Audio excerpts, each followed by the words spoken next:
বিয়ের জন্য মহিলা মাদ্রাসার মেয়েরা ভালো নাকি জেনারেল শিক্ষিতা মেয়েরা ভালো? অন্যদিক থেকে আরেকটি বিষয় সম্পর্ক, যদিও আমি মেয়ে আপনার কাছে প্রশ্ন করছি, ছেলেদের ক্ষেত্রে হুজুর জামাই ভালো নাকি জেনারেল শিক্ষিত মুত্তাকি পরেজগার জামাই ভালো? মানে এটা ইম্পর্টেন্ট একটা বিষয়। অনেকে মনে করে যে মহিলা মাদ্রাসায় যারা পড়ে এরা তো জান্নাত থেকে সবাই ডাইরেক্ট দুনিয়ায় চলে এসেছে, পৃথিবীতে এদের চাইতে ভালো মানুষ নাই, এরকম আপনারা অনেকেই মনে করেন। আবার জেনারেল শিক্ষিতা একজন নারী, এদেরকে আমরা মনে করি ও তো মুখ দেখাচ্ছে, ওর তো পর্দা পরিষদের কোনো খবর নাই, ও তো শুধু নামাজ পড়ে, অন্য কাজ করে না।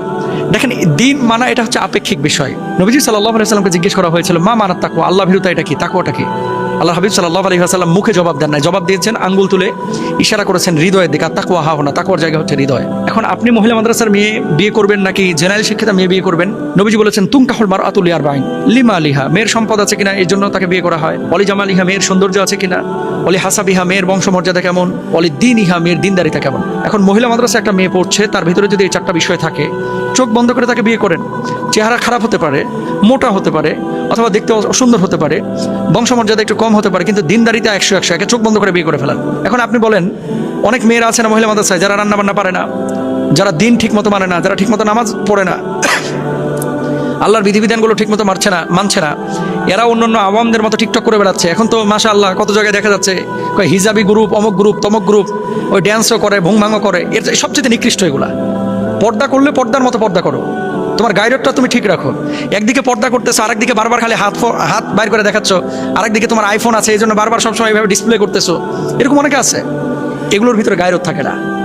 আপনি টিকটক করতেছেন মহিলা মাদ্রাসার মেয়ে, এটার ভিতরে কোনো গায়রত নাই। তো এই মহিলা মাদ্রাসার মেয়ের চাইতে অনেক ভালো জেনারেল শিক্ষিতা, তাহাজ্জুদ গুজার, 5 ওয়াক্ত নামাজি, দিনদার, মুত্তাকিয়া, পরেজগার, জায়েদা, আবেদা, সালিহা অনেকেই আছে। আমি যে কথাটা বলতে চাচ্ছি, সব মহিলা মাদ্রাসার মানে মেয়েরা যেমন ভালো না, সব জেনারেল শিক্ষিত মেয়েরা ভালো না, সব হুজুররাও কিন্তু ভালো না। দিন এটা হচ্ছে হৃদয়ের বিষয়, এটা আপনাকে খুঁজে নিতে হবে, এটা আপনাকে বুঝে নিতে হবে। এখন খুঁজবেন কিভাবে, বুঝবেন কিভাবে? বাজার থেকে যখন মাছ কিনেন, পচা ইলিশ মাছ কিনেননি 1600 টাকা দিয়া? যখন গোস্ত কিনছেন, পচা গোস্ত কিনেন? মুরগি কেনার সময় মরা মুরগি কিনেন না। প্রোডাক্ট যখন আপনি কিনছেন 400, 500, 600, 800 টাকা দিয়ে, তখন কিন্তু আপনি বিচার বিশ্লেষণ করেন যে প্রোডাক্টটা ভালো কিনা।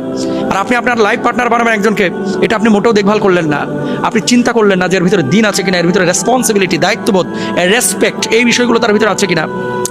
আপনি চেহারা দেখে পাগল হয়ে গেলেন, আহা, হ্যাঁ, কপাল বাড়াইতে হবে। এই জন্য আমি বলবো, যদি বলেন এক কথায় যে বিয়ের জন্য ভালো কোনটা, যে মহিলা মাদ্রাসার মেয়ের দিন আছে, যে হুজুরের দিন আছে, তাকে বিয়ে করেন।